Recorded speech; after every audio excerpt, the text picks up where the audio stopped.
Dewas Lok Sabha seat 2008 में अस्तित्व में आई। शाजापुर लोकसभा सीट को खत्म करके देवास लोकसभा सीट बनाई गई।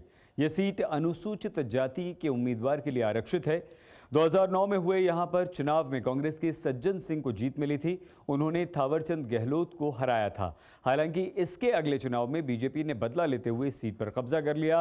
बीजेपी के मनोहर ऊंटवाल ने देवास लोकसभा सीट पर जीत हासिल की, लेकिन उन्होंने 2018 का विधानसभा चुनाव लड़ा और आगर सीट पर भी जीत हासिल की। ऐसे में देखा जाए तो इस सीट पर बीजेपी और कांग्रेस के बीच बराबरी का मुकाबला रहा है।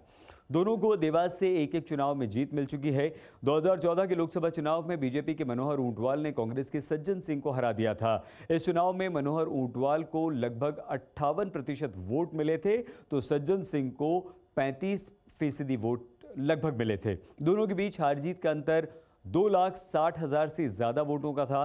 देवास जिला इंदौर से करीब 35 किलोमीटर की दूरी पर है। यहाँ माता की टेकरी पर माँ चामुंडा और तुलजा भवानी माता के प्रसिद्ध मंदिर हैं, जिनके दर्शन के लिए लोग दूर दूर से देवास आते हैं।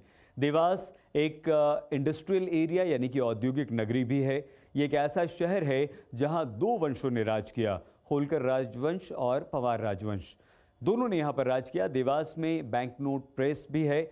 आर्थिक व्यय विभाग की औद्योगिक इकाई बैंक नोट प्रेस देवास की संकल्पना 1969 में की गई और 1974 में इसकी स्थापना। 2011 की जनगणना के अनुसार देवास की जनसंख्या 24,85,000 थी। यहाँ के बीजेपी सांसद मनोहर ऊंटवाल की अगर बात करें तो वो 2014 में चुनाव जीतकर पहली बार संसद पहुंचे। संसद में ऊंटवाल की उपस्थिति 58% रही, जो कि काफ़ी कम है। उन्होंने इस दौरान सिर्फ 2 बहस में हिस्सा लिया, जो बहुत ही कम है। 52 सवाल पूछे, जो कि दूसरे सांसदों के पूछे जाने वाले सवालों से काफ़ी कम है। मनोहर ऊंटवाल को उनके निर्वाचन क्षेत्र में विकास कार्यों के लिए 25 करोड़ रुपए आवंटित हुए, जो कि ब्याज की रकम मिलाकर 25 करोड़ 18 लाख रुपए हो गए थे। इनमें से उन्होंने 22 करोड़ 23 लाख रुपए यानी कि मूल आवंटित फंड का लगभग 87% खर्च किया। उनका करीब 2 करोड़ 96 लाख रुपया का फंड जो था वो बिना खर्च किए रह गया।